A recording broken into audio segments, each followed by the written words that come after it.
I am Dr. Monik Mehta, Chief of Cardiology at Columbia Asia Hospital, Gurgaon.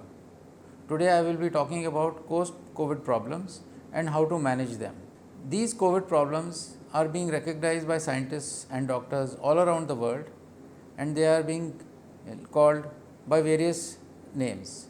For example, long COVID, chronic COVID, long haul COVID, and post COVID-19 infection symptoms. Now, let us talk about a little bit more about what these post COVID symptoms and issues are.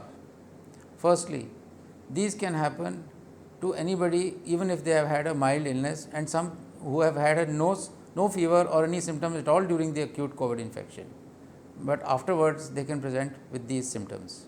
These symptoms can occur usually after a few weeks, say about 4 weeks after the acute onset of the COVID infection. How common is this issue? In one study, 87% of the people who had COVID after the recovery presented with some kind of symptoms like fatigue, weakness and palpitations. In another study, it was found that nearly about 70% of the people who had COVID during their COVID infection, afterwards they continued to have some heart problem such as heart inflammation, and in 60% there was even some tests which were done, and they found that there was evidence of some heart inflammation, that means some heart muscle damage that occurred as a consequence of this COVID infection. So, what does one feel in this post COVID symptom issues? Classically and most commonly, people will complain of fatigue, breathlessness, they will complain of palpitations, that is the heartbeat may be going fast or sometimes very slow. There may be sleep disturbances, there may be mood disturbances, even disturbances in their periods. There may be loss of appetite, there may be difficulty in remembering things, what some people would call as my brain is very foggy, and it is called as brain fog. There may be even headaches, and some may have slight degree of cough. So, this is what the person feels when he is having these post COVID symptoms. But what is actually happening inside the body? Now, inside the body, this COVID virus can affect different parts of our system, and it can directly affect the various organs of our body, what we call as multi-organ involvement. This may be a direct involvement of the tissues, or it may be because of the inflammation, and lastly it is also what is called as an autoimmune response. What is an autoimmune? An autoimmune response is when your own body by mistake wrongly recognizes your own body tissues as a problem and attacks it and causes damage to your own body tissues. So, basically our own body systems are damaging our internal organs of the body, and this results in various issues and complications and problems which the patients present as. So, now we have got a rough idea about what these post COVID conditions are. So, let us see what we can do and how we can manage them. The first and most important thing is prevention. The prevention, the paramount, in fact the only major weapon that we have in our armamentarium is vaccination, and it is important that everyone should get themselves completely vaccinated as soon as the opportunity comes to you. This COVID vaccination is recommended for all presently above 12 years of age, and it includes even people who have had COVID infection. So, anybody who has had COVID infection thereafter should complete or should initiate, or if they have done the first dose, they should complete their subsequent dose and complete their vaccination. And even people who are having post COVID symptoms should also complete their vaccination.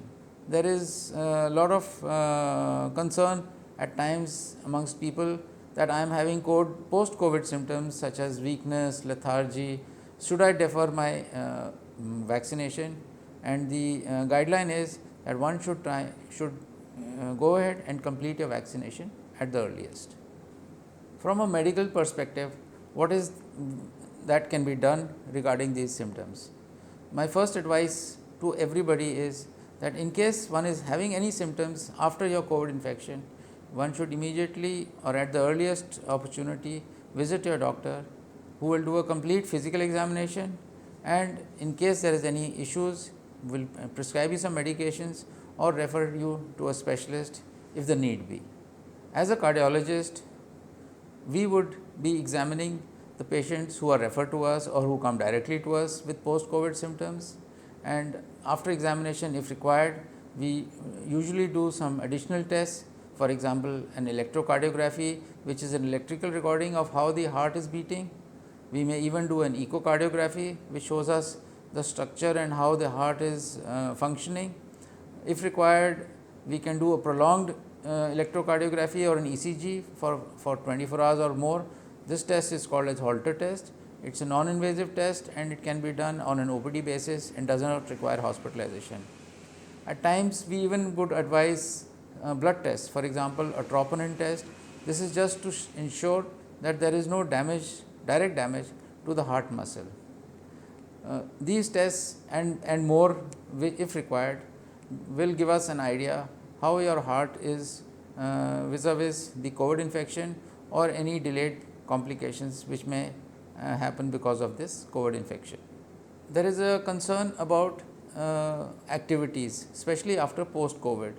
The younger generation would be very much keen to get back to their normal life and to get back to their sporting activities, and it is always a query about how soon can we return to our sports or to our regular physical activities. The general recommendation is that one should go easy in the early few weeks, because in a significant percentage, as we mentioned earlier, there is a direct involvement of the virus which attacks our heart muscle. So, we should give it time for the heart to heal. In case one is going in for aggressive sporting activities or gymming, it is always better to get a consultation or a checkup by your doctor, and in case there is any doubt, cardiologists would advise certain tests. In case any of these tests do indicate some direct heart involvement, then it is always better to defer your sporting activities for 3 to 6 months or longer and ensure that the heart has completely recovered before we get back to our active sporting activities. Post-COVID conditions is an area of ongoing scientific interest, and there are a lot of studies which are going about to see what is the significance of this COVID infection in the subsequent development of heart problems such as heart failures, irregular heartbeats, that is what we call as arrhythmias. Even people have had sudden death, which is also an area of concern. There are issues regarding the clotting or thickness of the blood, which causes clotting in various parts of the body. So, these are all and plenty more which are under scrutiny and are being keenly followed up by scientists all over the world. There are tests which are being done either even in the laboratories. For example, they have cultured the human heart tissue, and they have used it in the laboratory against and put the virus inside it, and to see what effect the virus has directly on the heart tissue. And in the clinics or in the hospital environment, the doctors have been evaluating patients by doing various investigations. For example, cardiac MRIs, which is a very sensitive indicator of heart muscle damage, and to assess whether if there is any damage to the muscle, what is the significance, whether is it a focus for causing irregular heartbeats or it is has any role in sudden cardiac death. So, these are all studies, areas of interest which are under scrutiny for the present.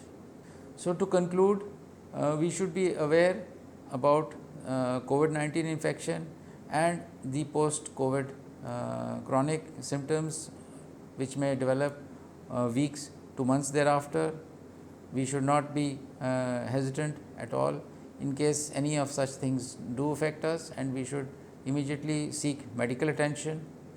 There are ongoing studies and research in these conditions, how to manage them, how they are going to affect our lifespan, and any complications that may happen because of them.